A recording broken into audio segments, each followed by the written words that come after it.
Clockwork Aquario is pretty much a game 3 decades in the making, started almost 30 years ago and finished this very year. It's been a long wait, not that anyone was particularly waiting for it, but here it is. Was it worth it? Let's jump in and have a look.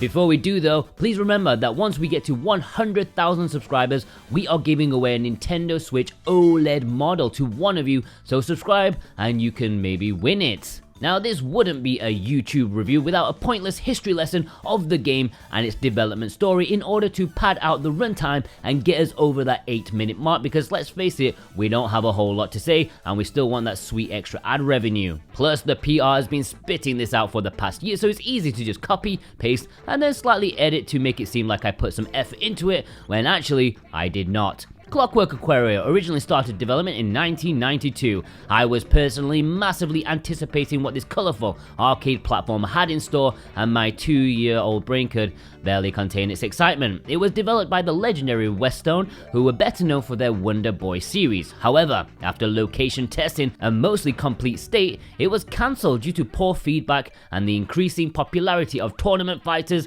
and 3D games. Goddamn Street Fighter. So yeah, the source code was stored in a warehouse somewhere, Westone pushed up the daisies and the game was kind of forgotten about until In Games came in to buy up a partially completed code, and some of the OG crew came on board to finish it up, and well, here we are, bordering on 2022. What a journey it has been. So this is most definitely an arcade game at its heart. It's an action platformer, which actually kind of amused me because I must have grown up in a bubble where in arcades there were never any platformers. I know there's absolutely tons of them, from like Athena to Strider, even Castlevania had an arcade game, but when I went to arcades there was never any platformers. And maybe my console brain is kind of overpowering me here, but I just can't see how they'd fit that platform well. Is that just me? Platformer, arcade game? Does that sound weird? It's just me. Let's get on with the review. As you can see, it is a colourful game. It's got a wonderful sense of chunk. I love chunky, hyper-highlighted pixel art, something that modern indie games can only dream of. It is a shame these extremely colourful, large sprites aren't so common nowadays. It is very appealing to look at, and to be honest, that's the primary pull of the game for me. The gameplay almost takes a backseat as I found myself playing just to see what amazing pixel art and sprites I would see next. It is a great looking game with pleasing animation and personality. They really nail the aspect. There are 3 characters to choose from. There's the dude Huck, the dudette L, and the massive robot Gush. Only 4 letters are allowed for names in this universe, and they don't play a whole lot differently from what I can gather, except the robot, who's just a bit too massive and is just a walking target. The gameplay is simple enough. You have a jump button and an attack button. If you hit enemies, you can stun them and either finish them off with a second attack or walk into them and pick them up. You've now got yourself a bit of a badass weapon. You can launch the enemies into balloons to score points, especially if you combo them, or destroy other enemies. It is simple, but designed well enough for you to take advantage of these abilities and make the most of them in each of the stages. They're all laid out very, very well. It is a short game by nature, coming in at 20 to 25 minutes per run. Although you may not make it on your first try, I got to the final stage before running out of credits for my first time, but the second time was pretty straightforward for me.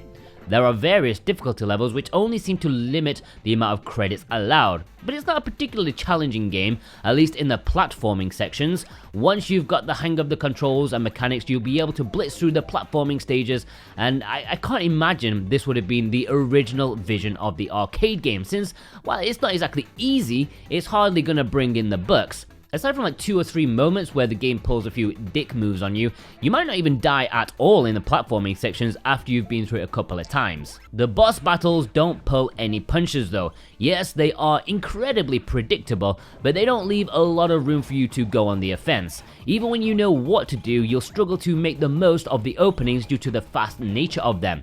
And this is where the real learning challenge comes in, and where all your money would have been pumped into the arcade machine back in the day.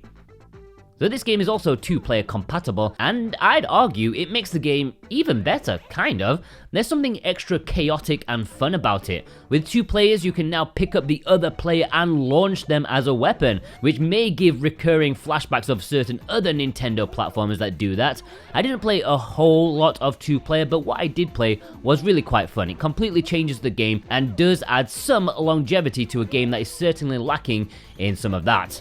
So this game was available physically in Europe, exclusive to strictly limited games. There was a standard edition which is already sold out, but there is a couple of collector's editions still available if you fancy paying a little bit extra.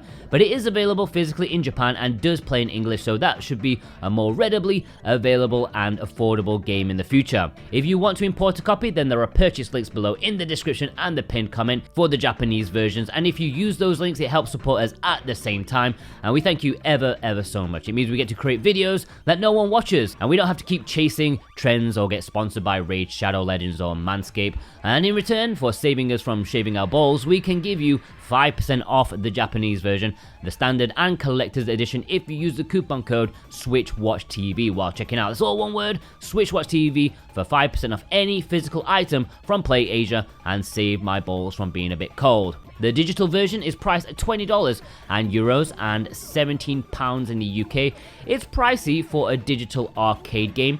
I think without the history and the various rights transfers, there's no way they'd think of charging this price. It would be about half the price. But there is something to be said about supporting stuff like this. This is the price they think they need in order to make it worth it. Personally, I would get a physical version, then at least you have some tangible value to it forever and you can sell it and get your money back. In terms of extras, well, the soundtrack is composed by Shinichi Sakamoto, who worked on the original. There's the original soundtrack and a remix soundtrack by a few composers, but either way, you're getting a nice sounding time. Sakamoto-san was known for creating the bops for the early Wonder Boy games and seems to have fell off the radar somewhat, at least when it comes to games in the limelight. You can listen to both soundtracks in the options menu, but as far as I can tell, you cannot choose which one to listen to during the game. I think I must be missing something, or I think there must be a mistake somewhere, but either way, it's just weird. I want to listen to the remix one, but I can't in the game. What? Other bonus features are looking at concept art, only 25 pieces, so that'll take at least, 20 seconds to look at. Plus, there's plenty of screen options, and I found the CRT filter to be pretty good actually. I found it pretty convincing, and you can tweak it to your heart's content in the settings as well. Great with options. Overall, look, it's a commendable platformer that's nice to see alive and well.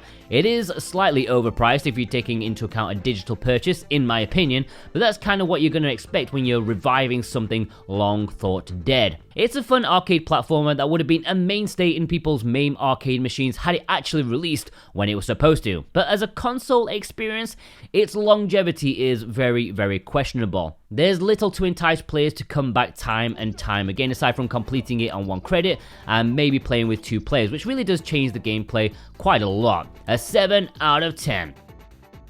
Did we get past 8 minutes? Sweet. Alright, many thanks for watching this review. Big up to our executive producers, Dane Wilkinson, God of Resin, Boombox, Brent McLean, Jonathan Rumor, Santa Tartaruga, Alexander Cato, J Cross 7776, Elisa, Punky Dooster, Michael Del Polito, Cartoon Soren, Jack Severus, Robotech, Z, Raven Knight, Thorn Metal Luna, Parsnip Coffee, Government, Fat Cat, Issa, Vey, and Mental Traveler. Thank you ever so much for your wonderful support. Plus you watching right now, if you watched all the way through, obviously you give us extra ad revenue, so we love you, and also you help us grow because YouTube will like that. Give me a clock emoji in the comments in order of Clockwork Aquario, and I can see who the heroes are among you. Check out some of our other stuff. Here it is. Watch them, consume them.